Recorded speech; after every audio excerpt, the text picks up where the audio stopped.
To a story you saw first on 4, investigators are taking a closer look into the 2012 death of an inmate at the Erie County Holding Center. Richard Metcalf died shortly after he was taken into custody 4 years ago.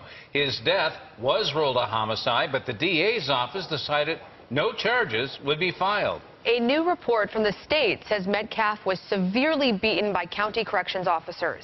News 4's Dave Graber was first to bring us this story. Dave? Well, Nalina, last hour we told you about what led up to Richard Metcalf's brutal beating and death. According to a newly released state report, was caused by corrections officers at the Erie County Holding Center. We pick up the story now after the 35-year-old is brought back to the holding center a second time from ECMC, and he's downtown for just hours before he's finally taken out by ambulance without a pulse. Richard Metcalf was combative and acting out for most of his short stay at the Erie County Holding Center when he was taken there in 2012 after an arrest on a burglary charge in Depew. But things grew far worse after he returned to the holding center later that night.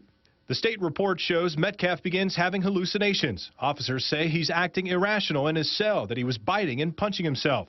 He says he's radioactive and repeatedly yells the word slaughterhouse. After being restrained and shackled at the hands and ankles, Metcalf is bleeding and he begins to spit at officers. Minutes later, now in the infirmary, Metcalf continues to resist, despite 4 officers holding him down. Officers place a spit mask on Metcalf, and he eventually chews through it.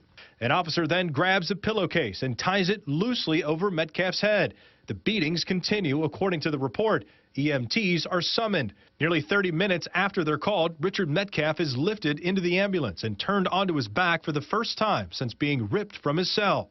An EMT reports finding the chewed-through spit mask still tied around Metcalf's neck, so tight that it requires scissors to remove. Metcalf is no longer resisting, but he's also no longer breathing, and his heart has stopped.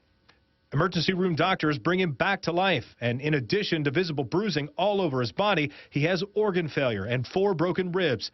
Metcalf never regains consciousness, and he dies 2 days later. State police were called to investigate by the Erie County District Attorney. Here's what they told News 4 in 2013. It was a lengthy investigation, very thoroughly investigated, and I could tell you at the end of this investigation that we haven't found any wrongdoing on any person's part, whether it's the Depew Police Department or Erie County Sheriff's Department. The state issued 8 recommendations in September to the Sheriff's Office, including that it investigate the sergeant who violated the county policy for his dangerous use of a pillowcase around Metcalf's head, and that it investigate another sergeant for failing to properly supervise the staff during its use of force. The state recommends the county medical examiner correct its autopsy findings to reflect Metcalf's actual cause of death, and that an independent review be conducted.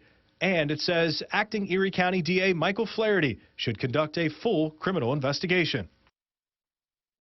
Now, in addition to the Sheriff's Office disputing the details of that report and otherwise declining to comment, the county executive said the medical examiner's office would also not be changing its opinion, saying those opinions represent the certifier's medical expertise. And there was no new or additional information that was not available to the original certifier included in that new state report. So the cause of death listed on that death certificate will not be amended. Now, because so many agencies were implicated in the state report, we have comments from many people and agencies that weren't able to be shown on air. Head over to our website, WIVB.com, to see a full report that will be posted shortly. Live in the newsroom, Dave Graber, News 4 at 6.